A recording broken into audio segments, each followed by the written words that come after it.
Bonjour tout le monde. Je suis la vice-consul auprès de l'ambassade des États-Unis ici à Cotonou et Je suis assistante du consul à l'ambassade des États-Unis à Cotonou. Aujourd'hui, on est là pour vous parler de l'ouverture du programme de la loterie Visa 2026. Donc, le programme de visa de diversité 2026 est ouvert depuis le 2 octobre et jusqu'au 5 novembre 2024. Il n'y a pas de frais d'inscription pour s'inscrire au programme de la loterie. Et la seule façon de vous inscrire, c'est sur le site dvprogram.state.gov.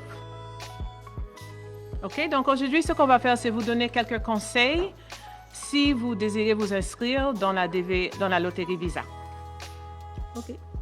En ce qui concerne les conseils, nous allons commencer par les critères d'éligibilité.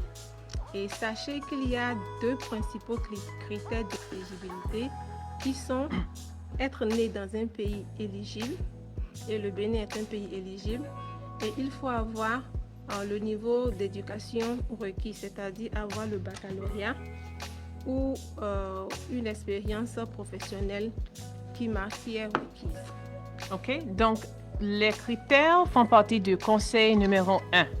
Lisez les instructions sur travel.state.gov pour voir si vous remplissez les conditions requises. Si ce n'est pas le cas, ne vous inscrivez pas. Conseil 2. Rendez-vous sur dvprogram.state.gov pour vous inscrire. C'est la seule façon de postuler. Ne vous faites pas piéger par les arnaques ou les faux sites. Voilà. En effet, il y a des sites qui sont similaires aux sites du département d'État et qui sont des sites frauduleux. Les gens vont vous allez aller sur ces sites-là, penser que vous postulez à la loterie Visa du département d'État américain et pourtant c'est tout à fait faux. On a dit aussi ne vous faites pas piéger par les arnaques. Ici, il s'agit des facilitateurs qui sont en ville, qui pensent vous aider pour faire l'enregistrement alors qu'ils peuvent vous créer d'autres problèmes. Conseil numéro 3. L'inscription est gratuite. Méfiez-vous des gens qui prétendent accroître vos chances de sélection si vous les payez ou qui proposent de remplir la demande moyennant au paiement. Et comme je l'avais dit précédemment, ici, il s'agit toujours des gens qui sont en ville, qui vous font payer une somme, parfois 2 000 jusqu'à 5 000 francs, et qui disent qu'ils vont vous aider à accroître vos chances. Mais c'est totalement faux. Il n'y a pas de moyen d'accroître les chances de qui que ce soit. Vous pouvez jouer vous-même et ça peut marcher. Conseil numéro 4. Remplissez vous-même le formulaire d'inscription au programme de visa de diversité. Ce n'est pas difficile. Il arrive que les facilitateurs ou les intermédiaires peuvent conserver le numéro de confirmation d'un candidat pour ensuite exiger davantage d'argent ou des activités illégales avant de le communiquer. Donc, les conseils pour vous est de soit remplir vous-même le formulaire, parce que c'est très facile à remplir, ou de le remplir en présence de quelqu'un de confiance.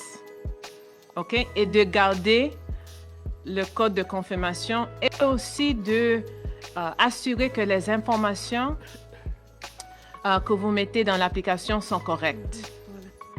Ici, j'ajouterais que l'inscription est très très facile. C'est pour cela que nous encourageons les postulants à le faire eux-mêmes. Vous pouvez le faire à partir de votre téléphone portable Android. Vous pouvez le faire avec votre ordinateur portable. Vous pouvez aussi le faire dans votre bureau avec votre ordinateur de bureau. C'est très facile. Vous n'avez pas vraiment besoin de quelqu'un. Il suffit de lire les instructions et vous pouvez le faire vous-même. Conseil numéro 5. Utilisez une photo prise au cours des 6 derniers mois, sinon vous serez disqualifié. En effet, les photos que vous avez utilisées les années précédentes peuvent être comparées avec les photos que vous utilisez maintenant. Et si vous avez utilisé une photo que vous avez déjà utilisée durant les jeux antérieurs, vous pouvez être disqualifié. OK. Conseil numéro 6. Ne soumettez qu'une seule inscription par personne. Si votre nom figure plus d'une fois par année programmatique, vous serez disqualifié. Oui. Ne pensez pas que le fait de jouer plusieurs fois et avoir votre nom plusieurs fois dans la cagnotte augmente vos chances d'être sélectionné. En réalité, cela vous disqualifie automatiquement. Donc, dès qu'on constate que vous avez fait 2 entrées, vous êtes disqualifié. Donc, jouez une seule fois. OK. Conseil numéro 7. Incluez votre conjointe et tous vos enfants célibataires de moins de 21 ans dans votre candidature, même s'ils ne vont pas voyager ou immigrer avec vous. Cela est très, très important. Des informations incorrectes ou incomplètes dans votre dossier peuvent entraîner votre disqualification, même après la phase de sélection. Voilà, et sachez qu'ici, lorsqu'on dit conjoint, à chaque fois que dans le programme, on utilise le mot conjoint ou époux, sachez que c'est la personne avec qui vous êtes légalement marié.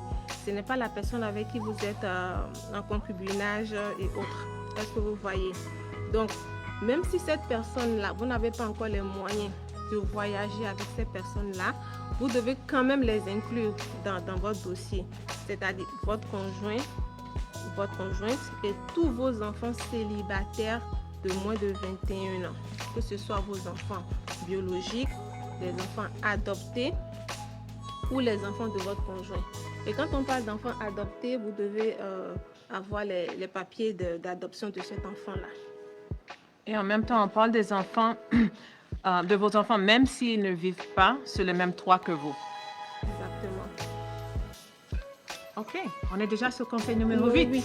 OK. Ça passe vite. Conseil numéro 8.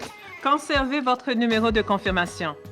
Vous en aurez besoin pour vérifier le statut de votre dossier quand les sélections sont effectuées en mai 2025. Voilà. C'est ici où il est vraiment très important de faire les entrées soi-même. Parce que si par hasard vous vous êtes fait aider par quelqu'un et que cette personne a gardé votre numéro de confirmation, en mai de l'année suivante, il ne vous sera pas possible de faire la vérification vous-même. Donc, conservez toujours votre code de confirmation en lieu sûr. Et en mai de l'année qui a suivi le jeu, vous pouvez aller sur le site pour voir si vous avez été sélectionné. Conseil numéro 9. Bon, le site dvprogramme.state.gov est le seul moyen par lequel vous serez informé de votre sélection.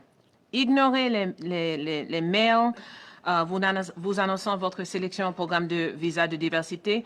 Ce sont des arnaques. Le département d'État ne vous contactera pas, merci, oui. Si vous avez été sélectionné. En effet, on constate parfois certaines personnes qui nous envoient des emails au consulat et ils nous disent j'ai été contacté par telle personne, on m'a envoyé un email disant que j'ai été sélectionné à la loterie Visa. Donc sachez que quand on vous contacte comme ça, c'est automatiquement faux. C'est du faux. C'est vous-même qui devez aller sur le site qui était déjà présenté tout à l'heure pour entrer votre code de confirmation et voir si vous avez été sélectionné. La démarche est faite par vous-même et non pas quelqu'un qui va vous envoyer un message. OK. Je vais ajouter aussi qu'on ne va pas vous contacter par email, par WhatsApp, par téléphone. Non. OK? Bon. Conseil numéro 10. Rappelez-vous qu'une sélection ne garantit ni un entretien ni un visa.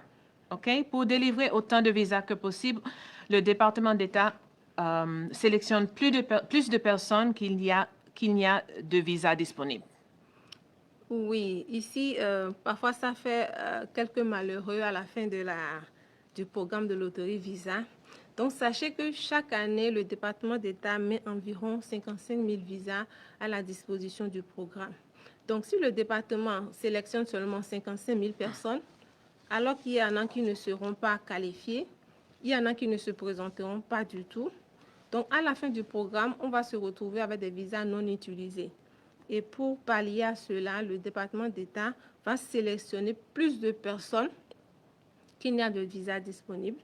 Et au cours des entretiens, avec ceux qui seront éliminés, ceux qui seront approuvés, on pourra atteindre le nombre de 55 000 visas délivrés. Donc, c'est pour cela. Vous pouvez être sélectionné, avoir un numéro de dossier et toujours à la fin du programme, ne pas avoir un entretien. Ce sont des choses qui arrivent malheureusement. OK. Donc, ce sont nos conseils. Maintenant, on est prêt à prendre vos questions. OK? On a déjà reçu quelques questions. À l'avance, ou bien? Il est en train d'écrire. Notre collaborateur est en train de répertorier les questions. Donc, envoyez les questions. Et vous devez aussi savoir que ce Facebook Live sera enregistré et vous pouvez revenir sur le site de l'ambassade des États-Unis pour écouter ce Facebook Live.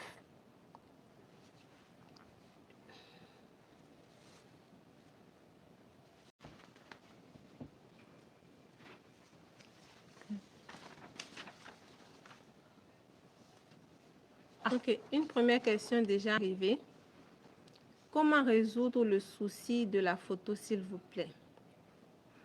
OK. En ce qui concerne la photo, sur le site du département d'État, qu'on avait déjà présenté précédemment, il y a un lien. Il y a un lien sur lequel vous pouvez aller pour avoir les informations par rapport au format requis. Maintenant, à part ça, il y a aussi des applications qui sont qui sont disponibles et qui peuvent vous aider pour le format de la photo.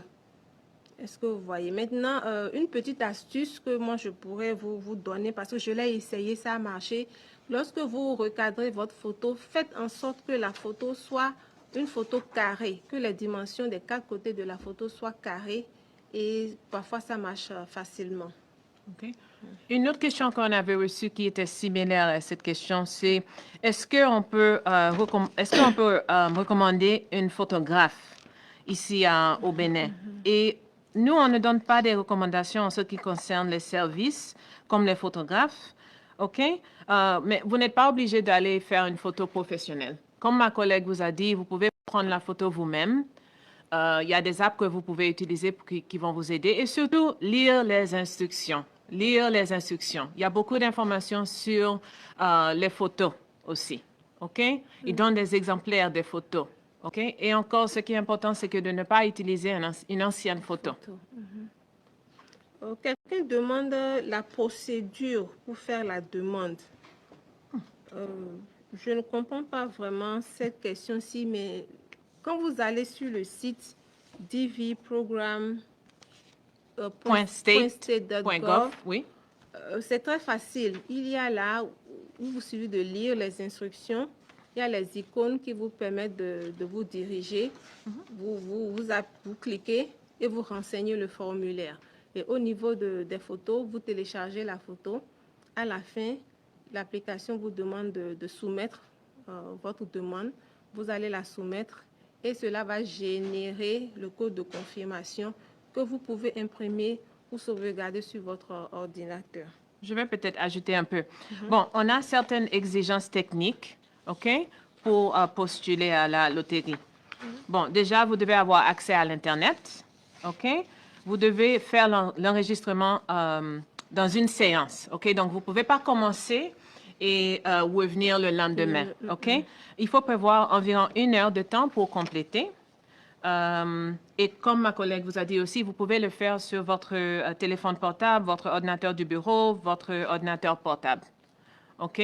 Et surtout, il faut, ce qui est important, les informations que vous aurez besoin, à part la photo, les photos, seront les informations biographiques pour vous et les membres de votre famille. Nom, lieu de naissance, date de naissance, sexe Et ce sont des questions simples. OK? C'est vraiment pas difficile. Ce ne sont pas des questions difficiles. Ce n'est pas un examen. OK? L'application est très simple. Très simple. Et donc, tout le monde peut visiter dvprogramme.state.gov pour s'inscrire. Ici, la question de la photo revient encore. On a souvent du mal à joindre notre photo sur le site. Comment faire? Et comme on l'a déjà dit, sur la page des instructions, vous avez les informations par rapport au format qu'il faut. Et il s'agit de prendre la photo. Vous pouvez la prendre vous-même chez vous à la maison, la redimensionner, la sauvegarder dans votre galerie. Et à chaque fois, tentez, quand vous essayez une fois que la photo ne marche pas, vous pouvez encore repartir, travailler sur la photo et réessayer de télécharger jusqu'à ce que ça marche. OK. Une autre question. Est-ce que un refus de visa antérieurement auront-ils un impact sur le DV Loterie 2026? 2026. Bon, ça dépend. Ça dépend. Bref, c'est la réponse. Bon, si la question est... Peut-être qu'il parle d'un refus de visa de touriste. Donc, normalement, non. Mais ça dépend de la raison du refus dans le passé. OK? Tout à fait. Quelqu'un a demandé... J'ai une question. OK. Quels sont les avantages du visa? Bon, si le visa est accordé, vous allez entrer, vous et les membres de votre famille seront accordés un visa d'immigrant. Qu'est-ce que ça veut dire? Ça veut dire que vous allez entrer aux États-Unis étant résident légal des États-Unis. Le visa d'immigrant vous permet de devenir, déjà de devenir résident légal aux États-Unis, OK? C'est-à-dire avoir la carte verte ou le green card. Vous pouvez travailler légalement aux États-Unis, aller à l'école légalement et rester aux États-Unis indéfiniment. OK? Ce sont les avantages de ce visa. Et si vous le souhaitez, après 5 ans de résidence, vous pouvez obtenir la nationalité américaine et bénéficier de tous les droits des citoyens américains. Quelqu'un a demandé comment peut-on doubler sa chance. Ici, il n'y a pas vraiment de possibilité de doubler sa chance, puisque d'abord, on met tout le monde sur le même pied d'égalité et on vous demande de jouer qu'une seule fois. Donc, tout le monde est sur le même pied d'égalité. Mais, par contre, si nous sommes dans une situation précise où nous avons un couple, l'homme et sa femme, et ils sont tous les deux qualifiés, ils sont éligibles, je vais dire pas qualifiés, ils sont éligibles. Ils sont nés dans un pays qui est éligible et ils ont tous les deux le baccalauréat. Donc, le monsieur peut jouer et ajouter les informations de son épouse et de ses enfants. Et la femme aussi peut jouer et ajouter les informations de son époux et de ses enfants. Et je voudrais ajouter ici que nous avons déjà eu un cas comme ça ici au consulat, il y a de cela de quelques années, où aussi bien l'homme que la femme ont été sélectionnés. Et ils sont venus à l'entretien ici au consulat avec le premier rendez-vous qu'ils ont obtenu. Et ils sont tous partis avec leurs enfants. Voilà. Bon, avant de prendre la prochaine question, peut-être on peut encore revenir sur les critères, parce que je pense qu'on a parlé de ça assez vite au début. Donc, peut-être on peut parler encore de ça. Des critères. OK. Comme on l'avait dit, on a dit qu'il y a 2 principaux critères d'éligibilité qui sont être né dans un pays éligible, comme le Bénin, et avoir le baccalauréat ou l'équivalent du baccalauréat. Et quand on parle de diplôme équivalent, Quand on parle de diplôme équivalent, il s'agit des diplômes tels que le DT, le DEAT, le CAP. Quand je dis le CAP, c'est le certificat d'aptitude pédagogique, et le DEI, le diplôme d'état d'infirmier. Tous ces diplômes-là, nous les avons déjà, on a déjà demandé aux autorités administratives du pays qui nous ont confirmé que tous ces diplômes-là étaient équivalents du baccalauréat. OK. En ce qui concerne l'expérience professionnelle requise, on va vous conseiller de lire les instructions. OK? On a remarqué que moins de 0,1% des candidats béninois ont l'expérience professionnelle requise. OK? Donc, ça veut dire que plus de 99% sont qualifiés parce qu'ils ont le bac. OK? Très peu de personnes, très peu de Béninois ont l'expérience professionnelle requise. Mais vous pouvez prendre plus d'informations si vous lisez, quand vous lisez les instructions, OK? Pour la loterie. Une autre chose, c'est que, bon, une question était, je suis Ghanéen résident au Bénin. Bon, Ghana est un des pays qui fait partie de la loterie cette année, OK? Donc, peu importe là où vous êtes résident, à part les États-Unis. Si vous êtes résident aux États-Unis, résident légal aux États-Unis, vous avez déjà ce statut. Mais si vous êtes résident béninois, résident au Ghana, ou Ghanéen résident au Bénin, vous pouvez vous inscrire dans la loterie. OK. J'ai une question ici d'un internaute. Elle dit, s'il vous plaît, si je postule maintenant et que ça marche, quel sera le dernier délai pour voyager aux États-Unis? OK. D'abord, il faut comprendre que les candidats qui postulent maintenant, en ce mois-ci, sauront seulement en mai 2025 si elles sont sélectionnées. Et pour ces personnes qui sont sélectionnées en mai 2025, les entretiens vont commencer en octobre 2025 et le programme va prendre fin le 30 septembre 2026. C'est pour cela que c'est appelé Loterie Visa 2026, parce que ça prend fin en 2026. Donc, sachez que si vous venez à l'entretien, par exemple, en octobre, vous êtes parmi les premiers, vous allez faire une visite médicale qui a une validité de 6 mois. Normalement, 6 mois. Normalement, oui. 6 mois. Et le visa qu'on vous donne, la validité de ce visa-là correspond à la validité de la visite médicale. Donc, si vous venez à l'entretien début octobre et que vous avez une visite médicale qui est valide pour 6 mois, donc sachez que 6 mois après octobre, si vous êtes approuvé, vous devez quitter le pays, puisque vous devez voyager avant l'expiration du visa. J'espère avoir répondu à cette question-là.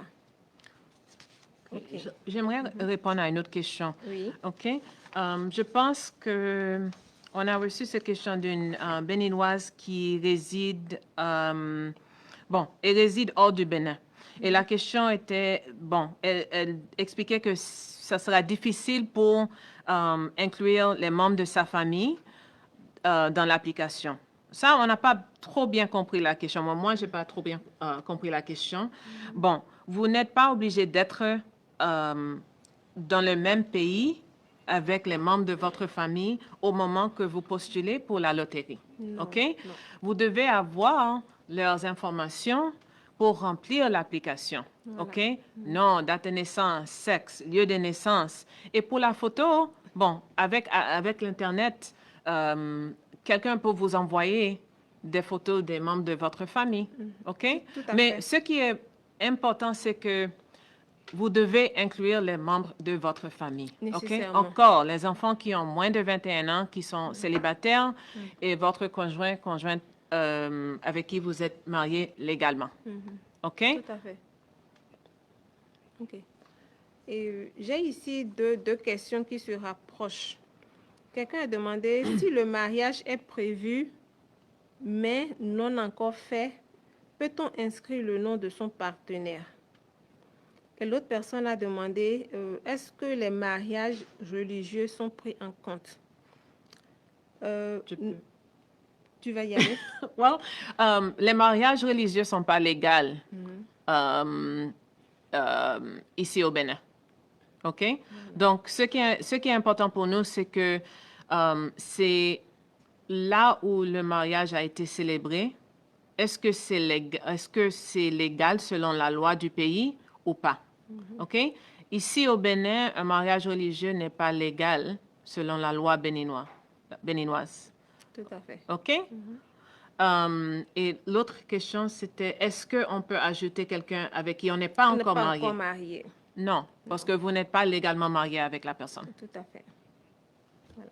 Donc, ici au Bénin, pour que le mariage soit pris en compte, il faut aller devant Monsieur le maire. OK. Ou Madame le maire? Ou Madame le maire, bien sûr. OK. Quelqu'un a dit comment maximiser les chances d'avoir le visa. On a déjà répondu à cette question. J'aimerais savoir si j'obtiens la green card et après 5 ans, je vis aux États-Unis, je décide de revenir au Bénin pour repartir aux États-Unis. Devrais-je encore jouer à la loterie visa ou je peux repartir sans souci? Non. En fait, quand vous partez aux États-Unis étant immigrant, avec le statut avec la carte verte, green card ou le statut de résident légal aux États-Unis, c'est que le gouvernement américain, pour le gouvernement américain, ça veut dire que vous résidez aux États-Unis. OK? Donc, il faut passer la plupart de votre temps aux États-Unis. OK?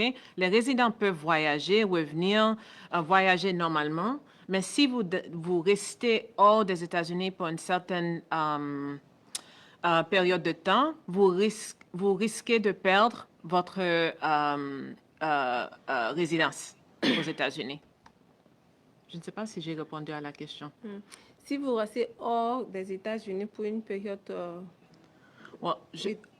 ça dépend. Donc, dépend. souvent, les choses dépendent. Donc, mais vous pouvez, étant résident légal, vous pouvez voyager normalement. OK? Normalement, quand on réside quelque part et on voyage, ce sont des voyages qui durent, quelques mois, quelques semaines, quelques jours, mais pas 1 an, 2 ans, 3 ans, 5 ans. Tout à fait.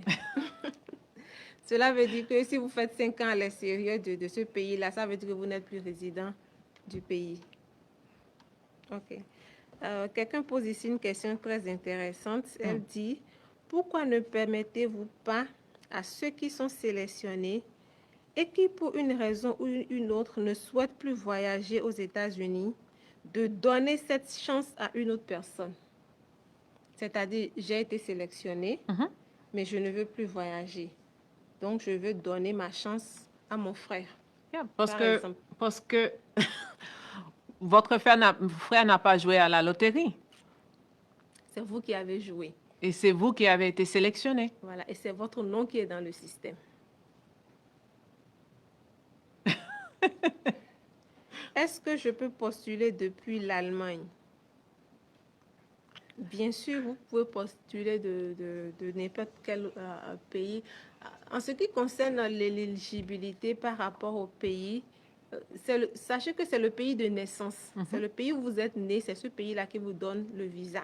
Donc, si vous êtes né, par exemple, au Bénin, qui est un pays éligible, et que vous vivez, par exemple, au Canada, qui est un pays qui n'est pas éligible, vous pouvez jouer depuis le Canada. Si vous êtes sélectionné, vous allez suivre la procédure et obtenir votre visa, si vous êtes qualifié. Et j'avais mentionné avant que si vous êtes résident légal aux États-Unis, normalement, vous ne devez pas jouer à la loterie, mais il y a des cas, par exemple, quelqu'un peut être aux États-Unis étant étudiant, OK, avec le visa d'étudiant. OK? Cette personne n'a pas la résidence légale aux États-Unis. La personne est là-bas étant étudiant seulement. Donc, cette personne peut postuler à la loterie. OK? Donc, il y a certains cas où, même si la personne est aux États-Unis, la personne peut postuler. Vous pouvez postuler aux États-Unis, être sélectionné et à ce moment-là, vous vous rapprochez des autorités d'immigration américaines pour pouvoir ajuster votre statut. Voilà. Quelqu'un a dit, décrivez-nous le processus de sélection des gagnants après les candidatures en octobre. Je pense ici qu'il s'agit de l'entretien et après l'entretien. OK. Donc, après la fermeture de l'inscription, après le 5 novembre 2020, 2024. C'est en mai que c'est en mai que les gens sont sélectionnés. OK? Voilà. Donc, après mai 2025, peut-être tu peux...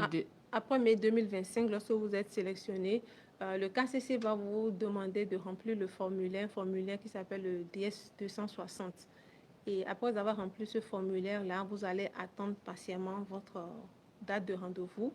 Et lorsque vous obtenez votre date de rendez-vous, à ce moment-là, vous irez voir nos docteurs pour faire la visite médicale. Vous devez aussi rassembler vos pièces, vos documents civils, acte de naissance, casier judiciaire, acte de mariage si vous êtes marié, 2 photos et aussi avoir les frais de visa. C'est à ce moment-là seulement que vous devez payer les frais de visa et cela se paye à l'ambassade.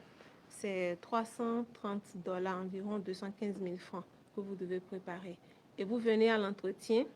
Si votre dossier est bon, qu'il passe, le consul vous dit que le visa vous est accordé. Après cela, les agents du consulat vous contacteront environ 2 à 3 semaines après pour retirer votre visa et une enveloppe jaune qui suit ce visa-là. Mais en même temps, il faut qu'on précise que même si vous êtes sélectionné en mai 2025, ça ne veut pas dire que vous serez invité à un entretien, avoir un entretien. Tout à fait. OK? Donc, ce qu'on a décrit là, c'est pour les gens qui sont invités aussi à l'entretien. À l'entretien, voilà.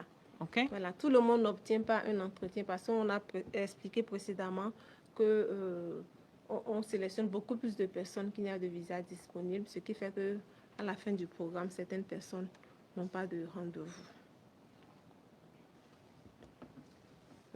Si je suis célibataire, mais j'ai un enfant, je peux l'inclure, bien sûr. Si vous êtes célibataire et que vous avez 3, 4, 5 enfants, vous devez ajouter tous les enfants. Et ce n'est pas seulement bien sûr, mais il faut ajouter.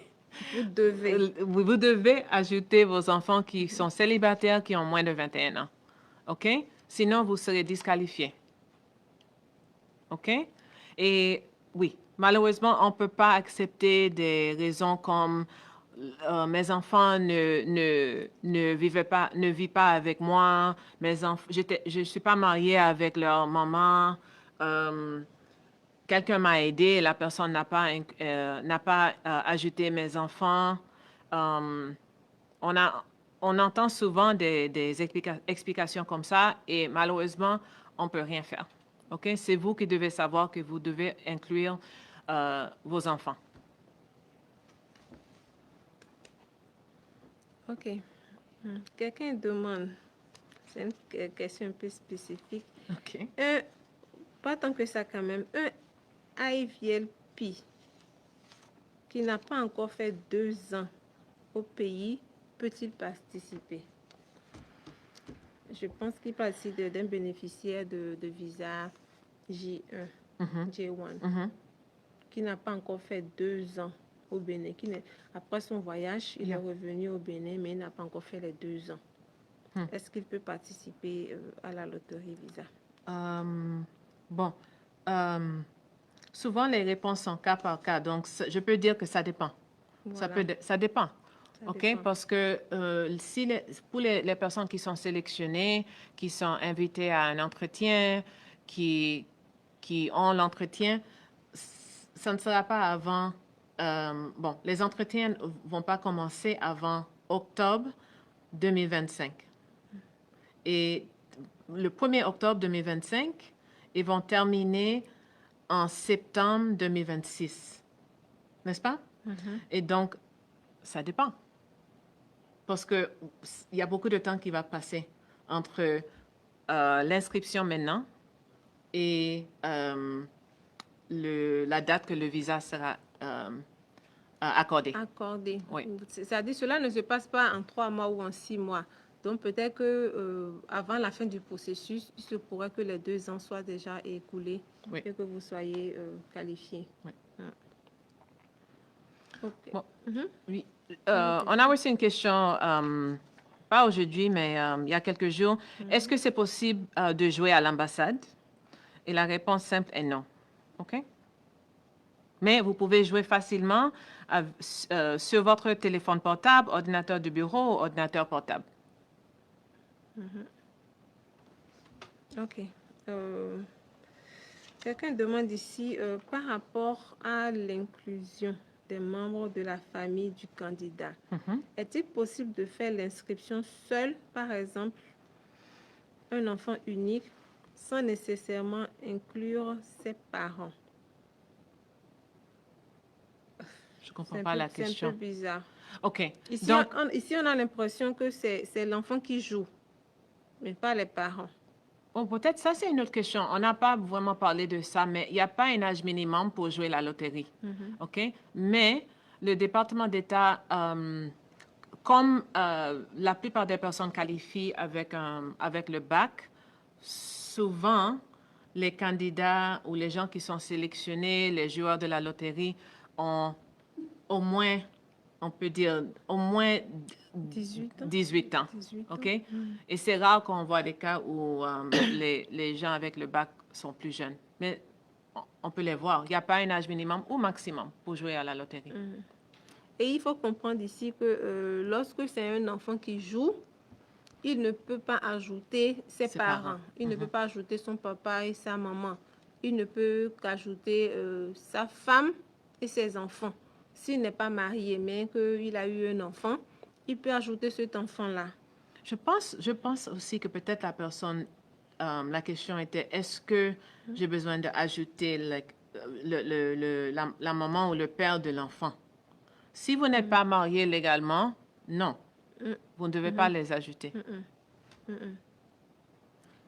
A-t-on plus de chances de sélection quand on joue célibataire ou marié? Tu peux répéter la question?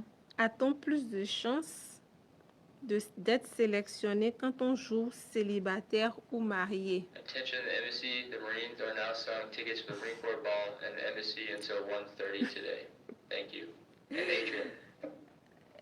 Il n'y a pas de différence. Il n'y a pas de différence. Il n'y a pas de différence et il n'y a pas de manière d'augmenter ces chances. Les chances sont égales pour tout le monde. Mais sachez qu'il ne s'agit pas de choisir de jouer célibataire ou marié. Ne choisissez pas. Jouez tel que vous êtes. Si vous êtes célibataire, vous jouez célibataire. Si vous êtes marié, vous jouez marié. En ajoutant tout le monde, votre épouse et tous vos enfants célibataires de moins de 21 ans. Et aussi, souvent, les gens ne sont pas prêts à voyager avec toute la famille. Mais quand même, il faut les ajouter dans votre application. Et ils ne seront pas obligés de voyager en même temps que vous. OK? Le postulant doit voyager avant la famille, mais vous n'êtes pas obligé de voyager en même temps. Tout à fait.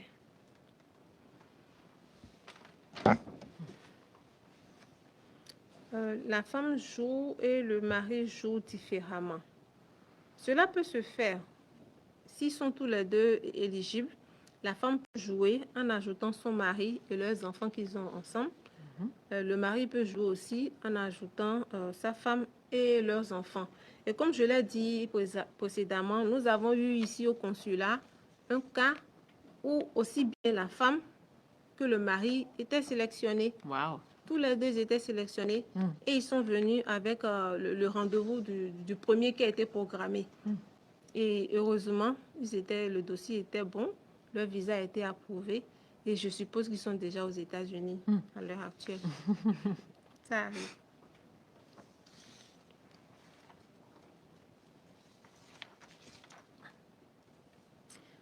Quelqu'un demande, quelqu'un qui a été sélectionné mais n'ayant pas eu le visa peut rejouer l'année suivante. Bien sûr, tout le monde est libre de jouer, mais on ne sait pas pourquoi il n'a pas eu le visa. On ne sait pas pour quelle raison. Dans le cas où la personne n'a pas été invitée à l'entretien, on peut dire normalement, oui, la personne peut postuler. Voilà. En réalité, oui, OK, bon, des fois, les réponses sont un peu compliquées. Mais on peut dire que si la personne n'a pas été invitée à un entretien, oui, la personne peut postuler encore. Mais par exemple, si vous avez eu l'entretien et le visa n'a pas été accordé pour une raison très spécifique, ça peut affecter votre habilité pas habilité. Ça peut affecter d'autres demandes de visa. OK? Pas seulement la loterie visa, mais visa de tourisme, visa d'étudiant. OK? Ça dépend de à quel moment vous avez été... le visa, bon, ça dépend... De pourquoi de le pourquoi. visa avait été refusé Oui. précédemment. Ça dépend de pourquoi. Oui. OK. Nous avons ici quelqu'un qui demande si entre-temps je n'étais pas en couple et j'ai joué à la loto et quand les résultats sont sortis, je suis sélectionnée. Puis-je inclure ma partenaire dans le processus? Ça commence à être compliqué.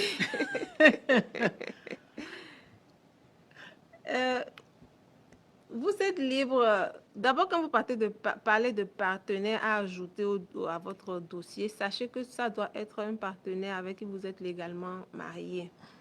Maintenant, ce que nous conseillons aux gens, c'est d'être honnête avec leur demande de visa. Il ne faut pas aller fabriquer des choses, monter, faire un montage et venir présenter cela au consulat. Parce qu'au consulat aussi, nous avons des sensibilités, on peut remarquer des choses et investiguer par rapport à ça.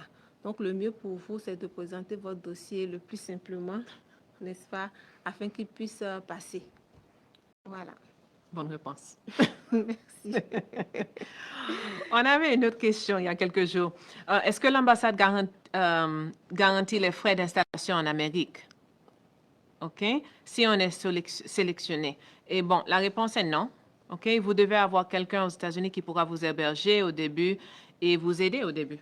Tout à fait. OK? Tout à fait. Il y a beaucoup de questions qui viennent ici par rapport au mariage et je voudrais vraiment inviter les internautes à lire les instructions avant de commencer par jouer. Ici, quelqu'un demande que fera un jeune de 25 ans qui n'a pas encore un programme de mariage mais aimerait postuler à la loterie Visa. Mais vous n'êtes pas obligé d'être marié pour postuler. Exactement. Vous êtes célibataire, vous venez tout seul, vous jouez tout seul et vous venez à votre entretien. Si vous êtes sélectionné, vous n'êtes pas obligé de vous marier.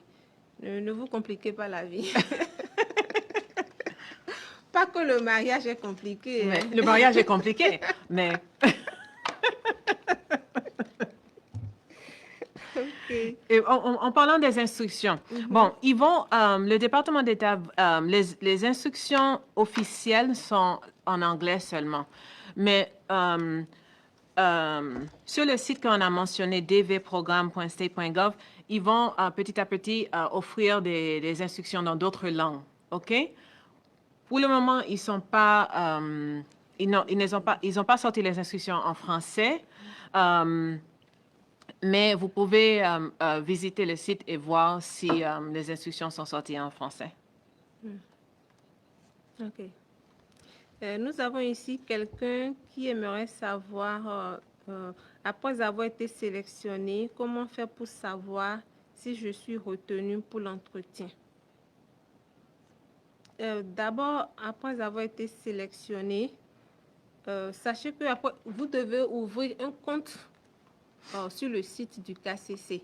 Et c'est avec ce compte-là que vous communiquez avec le KCC. Le KCC, c'est le bureau qui est aux États-Unis qui s'occupe de la loterie Visa, des programmations, de la sélection et autres. Donc, lorsque vous êtes programmé pour un rendez-vous, le KCC va vous envoyer une notification dans votre boîte email pour vous dire « Allez vérifier votre compte ». C'est pour cela que nous vous conseillons aussi d'avoir une adresse email valide durant tout le processus. Donc, si vous êtes programmé pour un rendez-vous, le KCC vous enverra une notification qui vous dit « Allez vérifier votre boîte, vous avez un message ». Et dans la boîte, vous trouverez la lettre de rendez-vous avec la date et l'heure du rendez-vous. C'est aussi simple que ça. Yeah. On n'a pas beaucoup de temps qui nous reste, mais je veux aussi, encore mentionner que se postuler pour la loterie est très facile, OK? Les questions, vous pouvez même aller sur le site, même si vous n'êtes pas prête maintenant pour postuler, vous pouvez commencer et voir les questions, OK? Les questions sont comme non, non, nom de famille, pardon, prénom, nom de famille, lieu de naissance, date de naissance. C'est vraiment pas quelque chose de compliqué. Un pays de résidence, votre adresse, des choses très, très simples. Que vous pouvez faire vous-même. Vous-même. Tout à fait, tout à fait, tout à fait.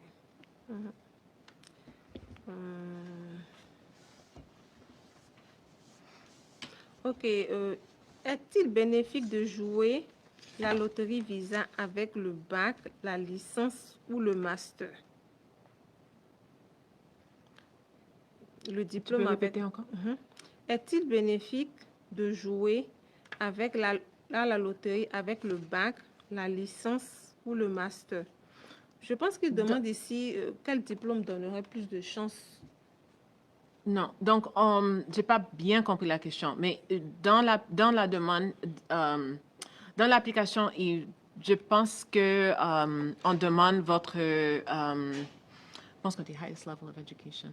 Le niveau d'éducation. Niveau d'éducation. Mais en réalité, on a vraiment besoin de voir votre bac.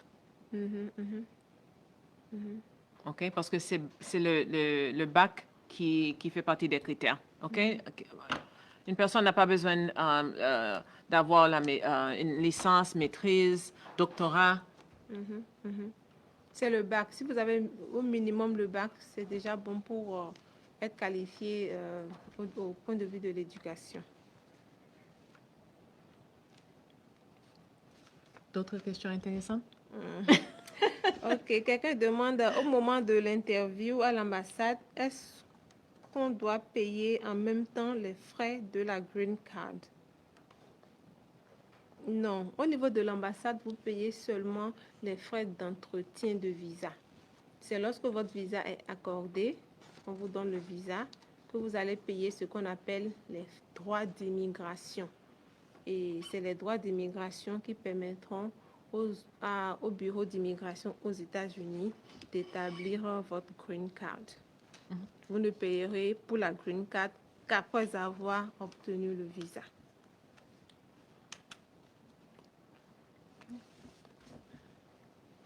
Et on vous rappelle aussi que le programme de visa est ouvert maintenant jusqu'au 5 novembre 2024.